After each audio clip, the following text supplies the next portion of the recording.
Alhamdulillahi Rabbil Alamin, wassalatu wassalamu ala sayyidil mursalin, nabiyina Muhammad wa ala alihi wa sahbihi ajma'in. Wa ba'd, me emrin e Allahut mëshiruesit, mëshirëbërësit. Përshëndetjet i dërgojmë mbi më të zgjedhurin e njerëzimit, profetin ton sallallahu alaihi wasallam, mbi shokët e tij dhe mbi gjithë ata të cilët ndjekin dhe pasojnë rrugën e tij deri në ditën e gjykimit. Allahu është shpërbleft, eluz Zotin e gjatësisë, kështu siç na ka bashkuar në këtë xhami, na mundësoj të bashkohemi edhe në xhenetet e tij. Duke parë gjendjen tonë sot, gjendjen e muslimanëve në perëndim, patjetër që tema të cilën kanë menduar vëllezërit që të trajtojmë është temë tepër e rëndësishme. Sepse shëndrueshmëria në fe është diçka që kërkohet prej çdo njërit. Është çështja më e rëndësishme që pasi jemi bë musliman, me qenë të qëndrueshëm në këtë fe. Dhe ndoshta muslimani në perëndim, pra mund të jetë kapja pas fesë ose qëndrueshmëria në fe, mund duket si diçka e rrallë ose tabu, është gjë ndryshe nga ajo që mund të jetë në vende tjera ose në vendet tona, ku ndihmësat për të qenë i qëndrueshëm në fe janë më të shumt. E pakta gjë, 5 herë në ditët, ti e dëgjon thirrjen prej xhamisë, që me reflektu, me ndryshu, me u përgjigj, me ardhur në xhami. Ndërsa këtej është më vështirë. Dhe siç edhe thot profeti alayhis salam, pra e përshkruan atë gjendjen që vjen një kohë el qabidu ala dinihi kel qabidi ala al jamr. Pra ai që kapet për fen ose mundohet me praktiku fen, sikur ka në dorën e tij një prush. Dhe në perëndim përgjithësi, pra çdo gjë të shtyn që me u largu, pra shumë përveç çfarë mbetet, pra ajo pjesa thuash e xhamisë, e cila të nxit dhe të mban ose të përkujton me qenë i qëndrueshëm në fenë e Allahut të lartësuar. Patjetër që qëndrueshmëria në fe ka të bëjë me zemrën e robit. Është çështje pra që është tek zemra. Dhe profeti sallallahu alaihi wasallam, kur e përshkruan zemrën e njeriut, e përshkruan pra si puna e ajo ena që është duke vluar në të uji. Si lëviz uji, ashtu është edhe zemra e robit. Ose e përshkruan në një hadith tjetër profeti alayhis salam zemrën e njeriut si pupla që ndodhet në një deg peme. E çon era sa majtas djathtas. Ama përshkruan profeti sallallahu alaihi wasallam në një hadith tjetër ato 7 kategoritë e njerëzve që do të jenë në hijen e arshit Allahut lartësuar ditën e gjykimit. Dhe njëri ndër ta thot: "Wa rajulun qalbuhu mu'allaqun bil masajid." Dhe një njeri zemra e të cilit është e lidhme me xhamin. Pra zemra e robit, kjo që ndryshoka, kjo që shpesh luhatet, paska një lidhje me xhamin. Dhe kjo xhamia boshka shkak, pra që ky njeri ditën e gjykimit me qenë në hijen e arshit Allahut lartësuar. Patjetër vëllezër, që xhamit janë shtëpitë e Allahut lartësuar. Janë vendet më të dashura tek Zoti i qetësisë. Janë vendet më të mira. Janë vendet ku në të zbret mëshira, zbret rahmeti i Allahut, ku në të zbret qetësia. Xhamia është shtëpia e parë ndërtuar mbi sipërfaqen e dheut. Inna awwala baytin wudi'a lin-nas lalladhi bi Bakkata mubaraka. Thot Allahu i lartësuar në Kur'an. Xhamia është shtëpia e parë e ndërtuar pra për njerëzit. Në tokë është ajo që është Mekke, Qabja. Qabja që është xhami. Gjëja e parë e ndërtuar mbi sipërfaqen e xhami. Njerëzit më të mirë janë marrë pikërisht me ndërtimin e xhamive. Filloi me Ibrahimin a.s. Wa idh yarfa'u Ibrahimu al-qawa'ida min al-bayt. Kujtoje, thot Zoti i gjithësisë, Ibrahimin kur ai ngrinte pra themelet e shtëpisë, pra e Qabes. Po ashtu profeti sallallahu alaihi wasallam është marrë me ndërtimin e xhamive.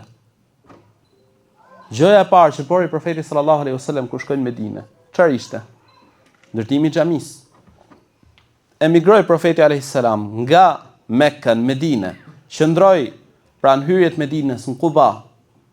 Gjëja e parë që bëri, ato ditë që ndenjë aty, ndërtoi xhaminë e Qubas. Më pas profeti sallallahu alaihi wasallam futet në Medinë. Gjëja e parë, themeli, ndërtimi i xhamisë. Se xhamia për muslimanin është jetë. Është si puna e ujit për një lule. Pra që e ka të nevojshme vazhdimisht ujin e lule, për ndryshe lulëzona e lulja, për ndryshe nëse nuk i shtin ujë, nëse nuk e vadit, thahet. E tillë është xhamia për muslimanin, për besimtarin. Dhe profeti sallallahu alaihi wasallam gjëja e parë që bëri kur shkoi në Medinë, e filloi me ndërtimin e xhamisë. Se aty po ndërtu xhamia, aty do edukohen brezat. Ajo do të jetë fakulteti, shkolla, çdo gjë për besimtarin. Aty adhuron Allahun. Dhe po të shofësh, xhamia profetit sallallahu alaihi wasallam nuk ishte funksioni i saj thjesht pra një xhami me fal namazet e kaq. Por aty ishte çdo gjë. Pjesa më e madhe e jetës profetit alayhis salam aty ishte. E shokëve të profetit alayhis salam aty ishte. Aty bëheshin takimet, aty bëheshin pajtimet, aty priteshin njerëzit, aty bëheshin mësimet, aty edukoheshin fëmijët, aty niste çeta për luftë, aty bëhej gjykimi, gjitha aty i bonte profeti sallallahu alaihi wasallam. Dhe patjetër, xhamia ka rolin kryesor për besimtarin që me qenë i qëndrueshëm në fenë e Allahut të lartësuar. Prej xhamive kanë dalë njerëz që i kanë shërbyer ummetit.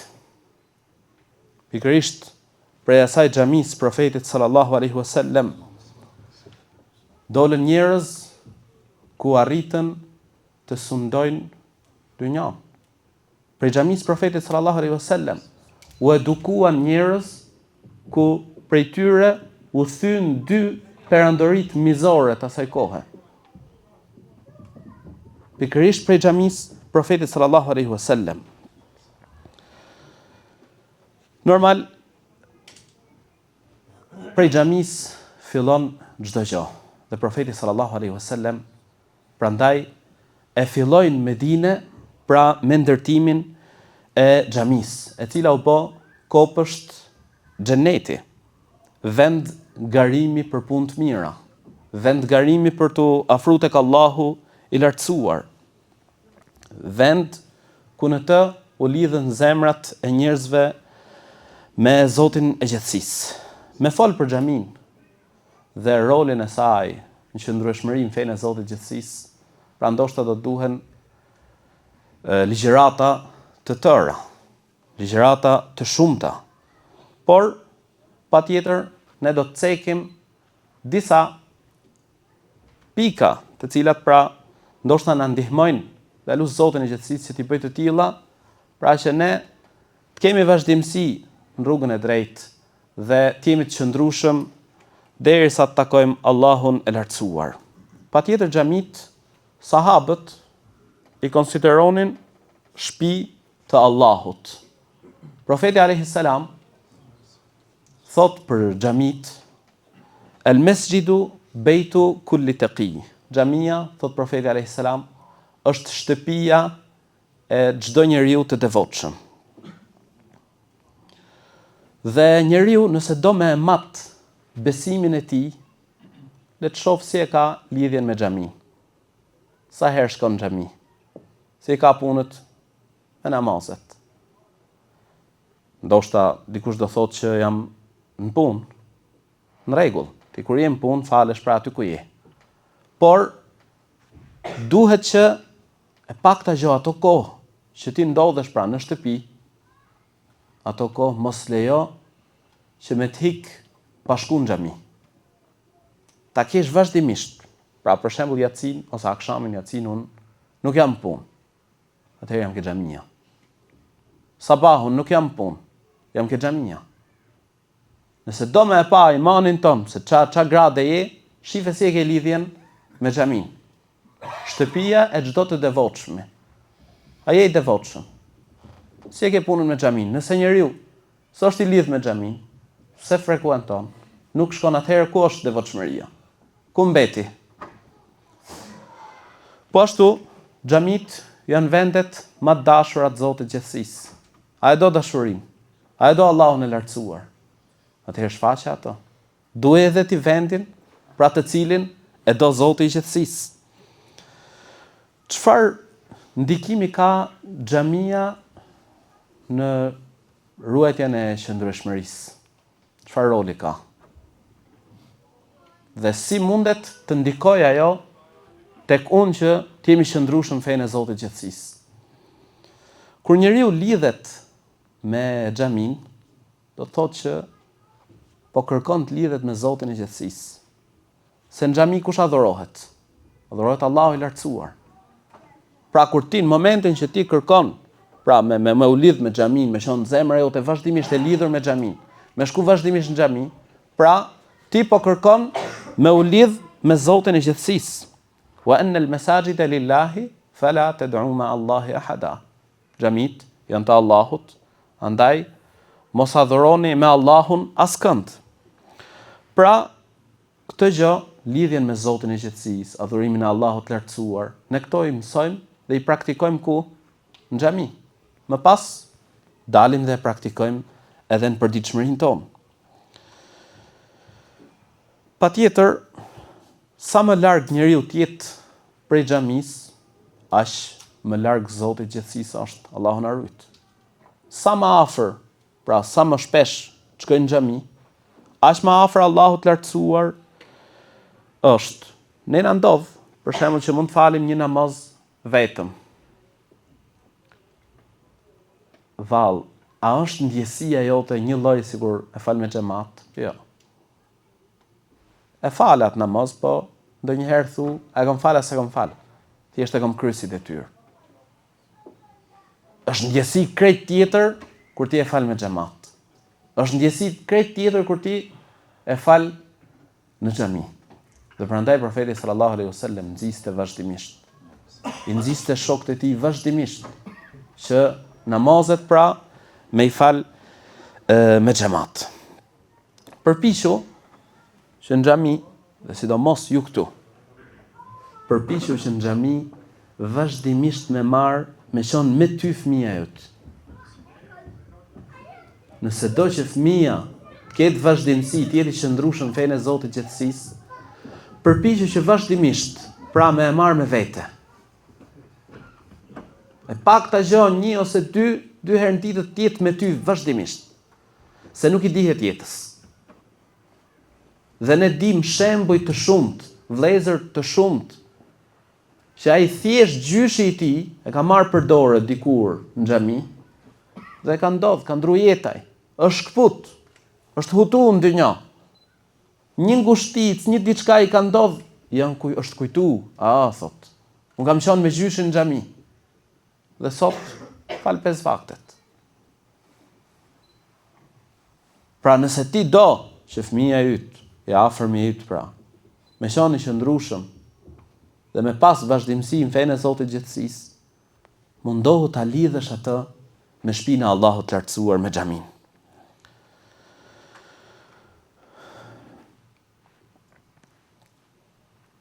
Patjetër, siç e tham edhe në fillim, xhamia është shkak pra që ti t'jesh në hijen e arshit të Allahut të lartësuar.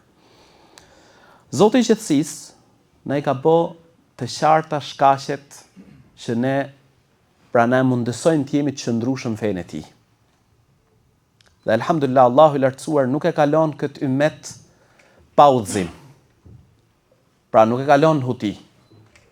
Dhe prej shkaqeve që na e mundësojnë me qenë qëndrueshëm fenë e Zotit gjithësisë, është patjetër gjoja kryesore është Kurani.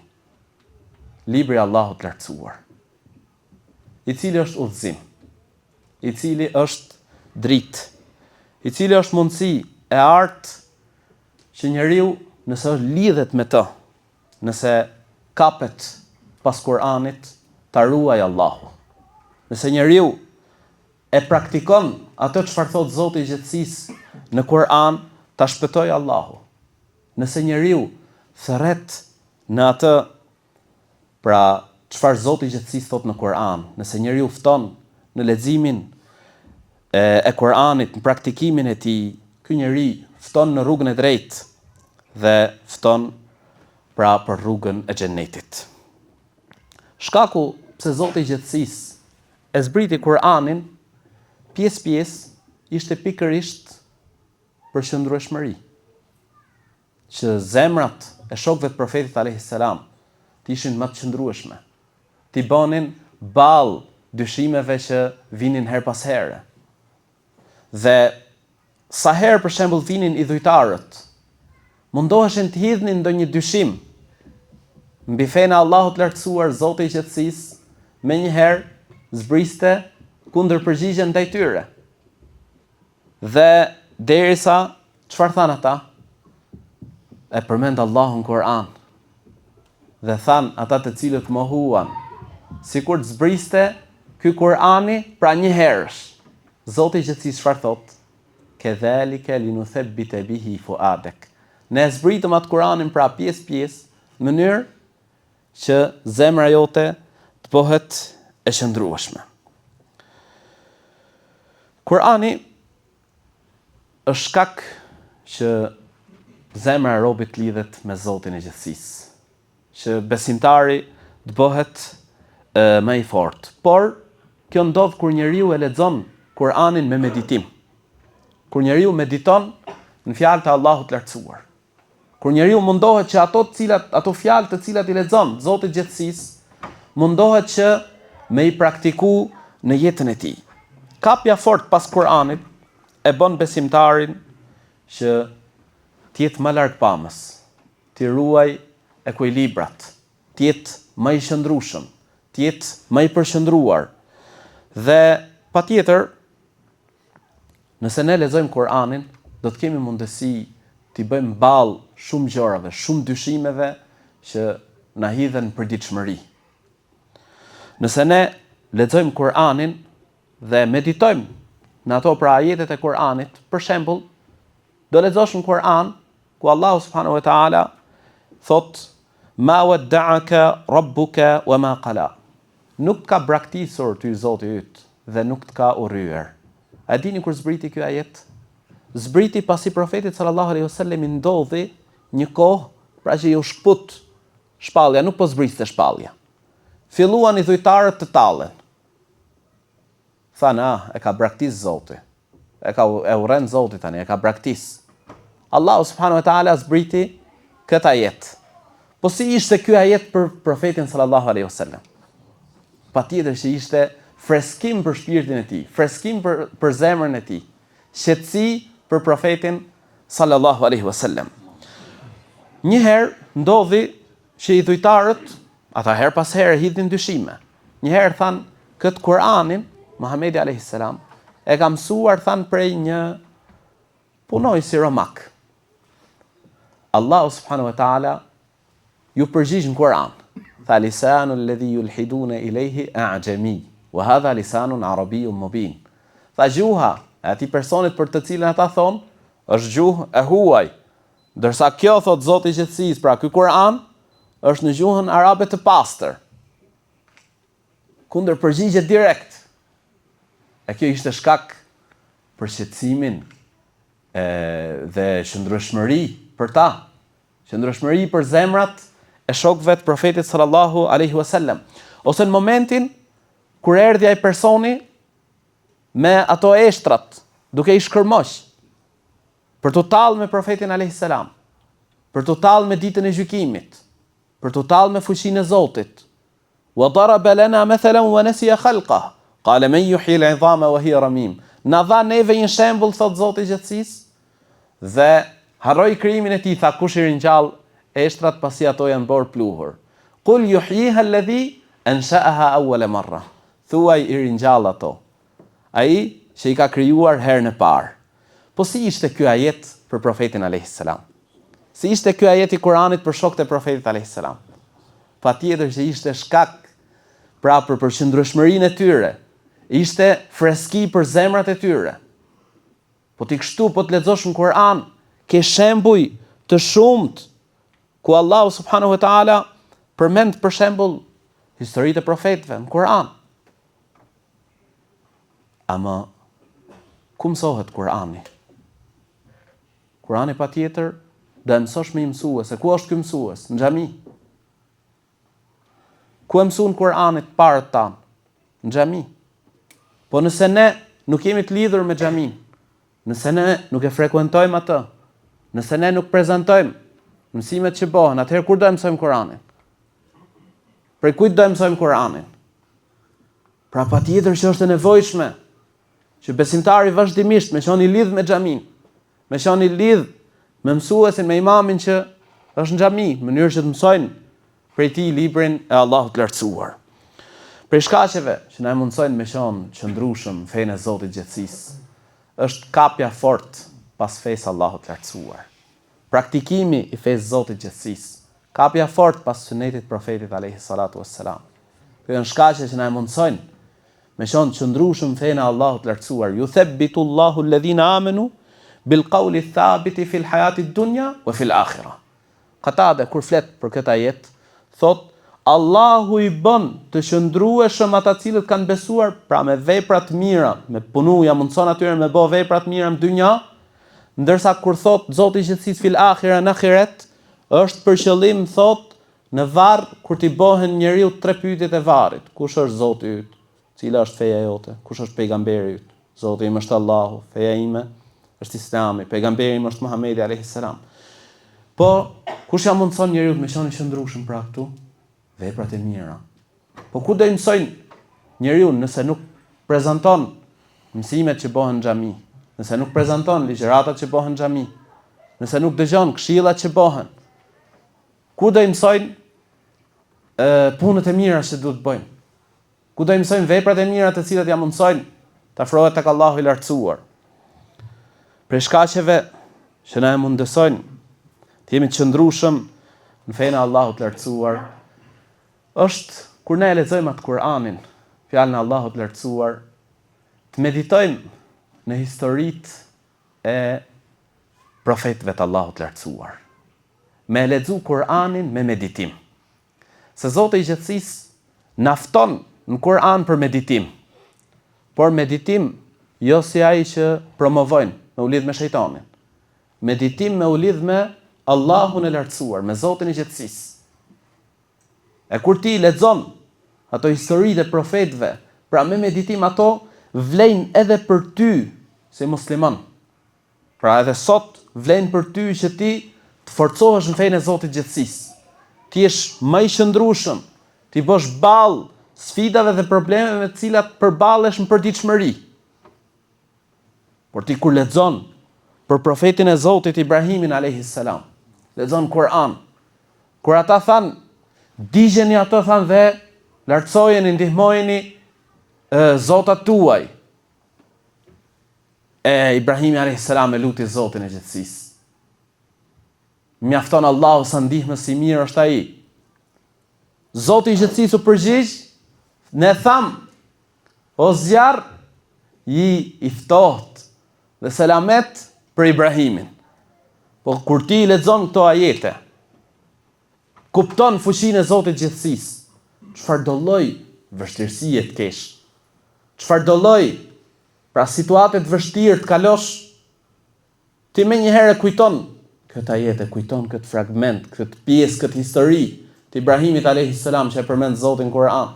Se Allahu subhanahu wa taala në Kur'an përmend histori të shumta të profetëve.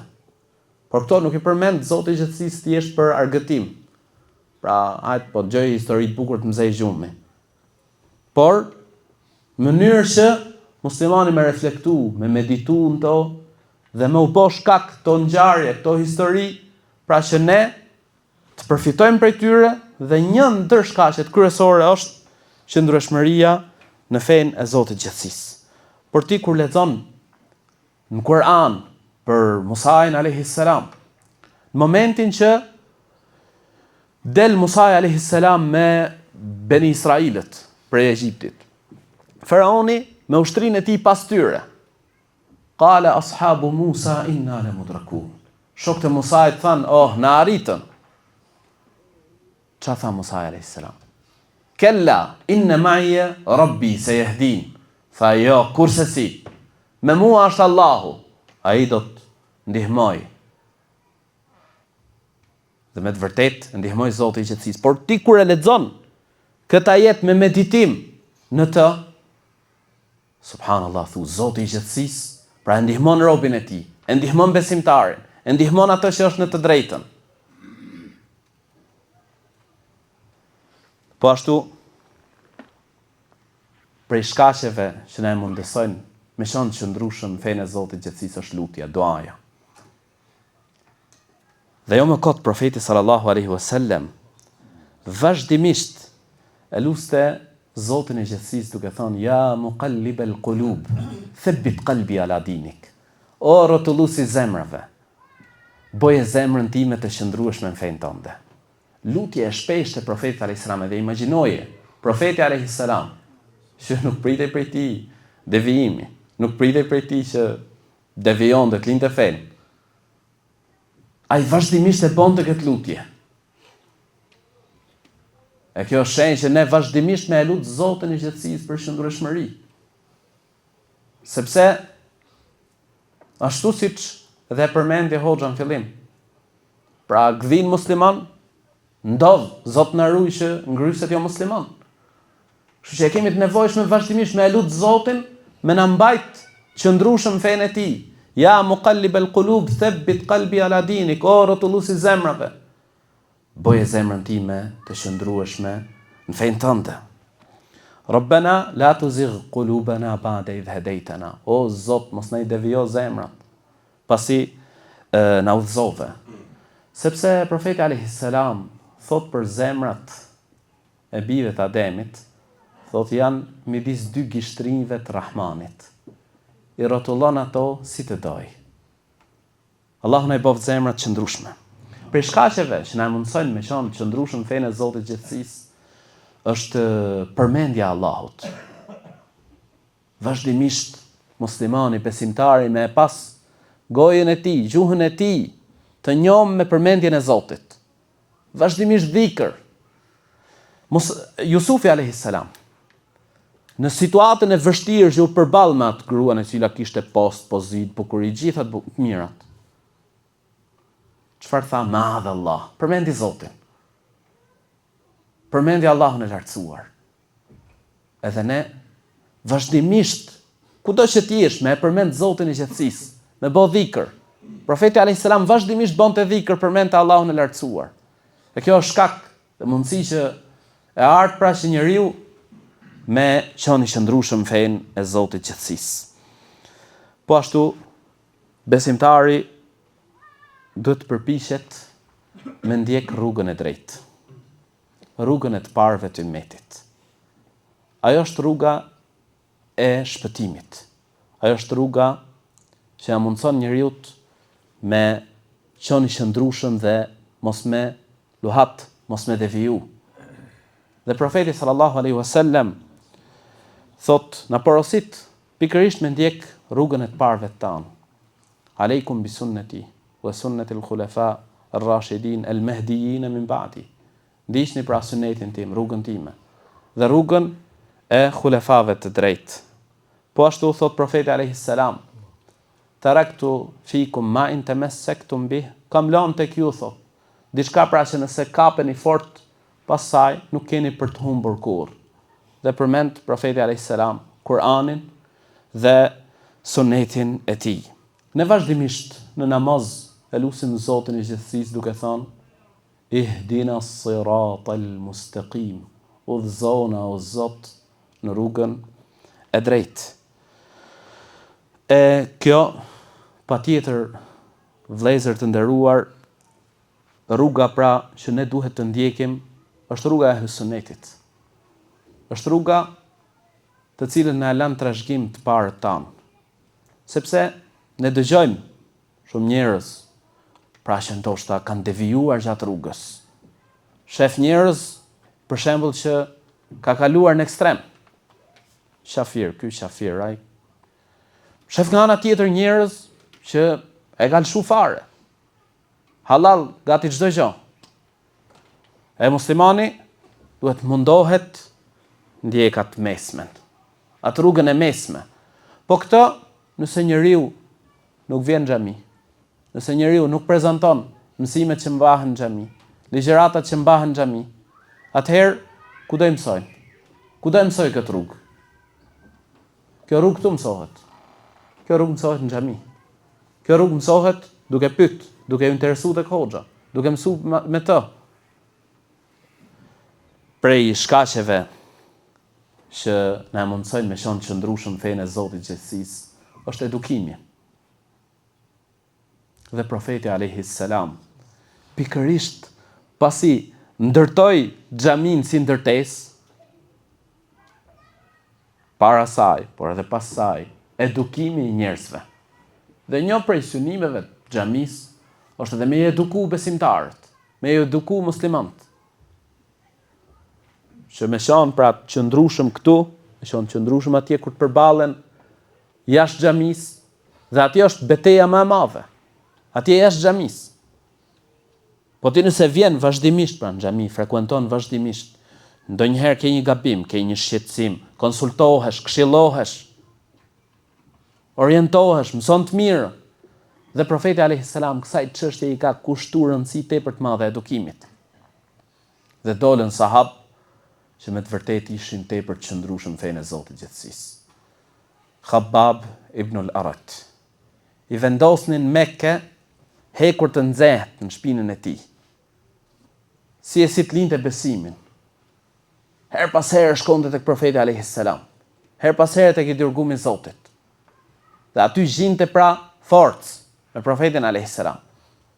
Po ti nëse përballesh jashtë xhamisë me probleme të ndryshme, nëse shkon me ul, me u konsultu me hoxhën, me pyet atë që s'di, atëherë çfarë pret qëndrueshmëri? Si mund t'i bosh ballë? Patjetër që nevojitet që muslimani vazhdimisht pra në xhami, zemra me qenë vazhdimisht, jetë është xhamia. Xhamia është shpirt për muslimanin. Vazhdimisht me qenë i lidh me to. Është burim, udhëzimi. Për të përmendësh për shokët e profetit sallallahu alaihi wasallam, pra ngjarje të ndryshme, ky ishte njëri që u eduku prej profetit alaihi salam, po ata ishin me qindra, që të gjithë janë shembull të qëndrueshmërisë. Dhe muslimani duhet të përpiqet, sidomos me fëmijët, të cilët janë amanet. Dhe për këtë amanet patjetër që do t'japim llogari ditën e gjykimit. Dhe prindi do të pyetet para fëmijës, do pyetesh për fëmijën tënd. E nëse ti nuk e lidh ato, pra sa ai pret ti ta edukosh. Ti ta mësosh.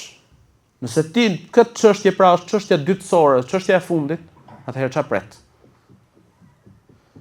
Muslimani vazhdimisht duhet për shembull një herë në javë ta ketë rregull, ligj, si thon familje. Thot unë kam një ligjërat në javë patjetër, bashorten fëmijët të gjithë ke xhamia. Të gjithë ke xhamia patjetër. Dhe kjo do të kthehet në dobi tek ti. Do të shikosh, do ndryshojnë inshallah me lejen e Zotit gjithësisë, ti do fillosh ndryshosh. Se do dëgjosh, një herë, dy herë do dëgjosh. Do ndryshosh në lidhje me bashorten tënde. Do të ndryshojnë bashortja në lidhje me ty. Po fëmia, ai nëse ti nuk e mëson pra, s'ke mundësi vetë, paktën me mësu ke xhamia. Ai ty do mësojnë se si ty të respektojnë kur thyhesh mosh. Ai aty do të mësojnë se ka detyrime ndaj teje. Kështu që patjetër prej shkaqeve që na mundsojnë të jemi të qëndrueshëm në fenë e Zotit gjithësisë është edhe thirrja, ftesa që ti fton tjetrin. Dhe thirrsin e konsiderojnë si puna e mjekut. Mjeku ta përshkruan një sëmundje, t'jep atij ilaçin. Po ai është njeriu më i kujdesshëm që mos me me u godit. Kështu edhe ti, nëse je vazhdimisht pra thirrës, ti nuk pret që të sulmojnë, ti je gjithmonë sulm. Nuk ke mundësi pra që të sulmojnë ty. Prej shkaqeve që na mundsojnë me qenë të qëndrueshëm në fenë e Zotit gjithësisë, është patjetër ajo që thamë fillim, shtëpia e Allahut të lartësuar. Me i lidh zemrat me shtëpinë e Zotit gjithësisë, me ardh vazhdimisht, me qenë i lidh me xhamit e Allahut të lartësuar. E kjo patjetër Zoti i gjithësisë thot në Kur'an: "Wasbir nafsaka ma'a alladhina yad'una rabbahum bil ghadati wal 'ashi." Bëj durim me ata të cilët i luten Zotit gjithësisë, pra në mëngjes e në mbrëmje. Dietarët flasin, thonë, këta janë për qëllim, thot, njerëzit e xhamive. Janë për qëllim, thot, ata të cilët e falin namazin me xhamat. Porosit Zoti i gjithësisë në Kur'an. Po ashtu, profeti alayhis salam thot në një hadith, përgëzoi ata të cilët ecin në errësirë për në xhami me dritë të plot ditën e gjykimit. Dritë të plot ditën e gjykimit, pra në orën e Siratit. Atje ku është errësirë, ai që ka qenë në xhami, ka frekuentuar xhamin, ka shku shpesh në xhami, ai me lejen e Zotit gjithësisë do të jetë dritë për të. Me qenë i qëndrueshëm dhe atje, me lëviz, me hym xhenet. Prandaj unë lut Zotin e gjithësisë që na mundësoj të jemi të qëndrueshëm në fenë e Allahut të lartësuar. Na mundësoj që këto shkaqe të qëndrueshmërisë të mundohemi të vëmë praktik në jetën tonë. E lut Zotin e gjithësisë, ashtu siç na bashkojnë këtë xhami, na mundsoj të bashkohemi edhe në xhenet, vazhdimisht ta lusim Zotin e gjithësisë, o rrotulluesi i zemrave, bëj zemrat tona të qëndrueshme në fenë tënde. Allahu është përbleft për ftesën, Allahu nderoft, Allahu na bashkoft vazhdimisht në punë të xhairit. Allahu është përbleft edhe për dëgjimin e mirë. Walhamdulillahi rabbil alamin.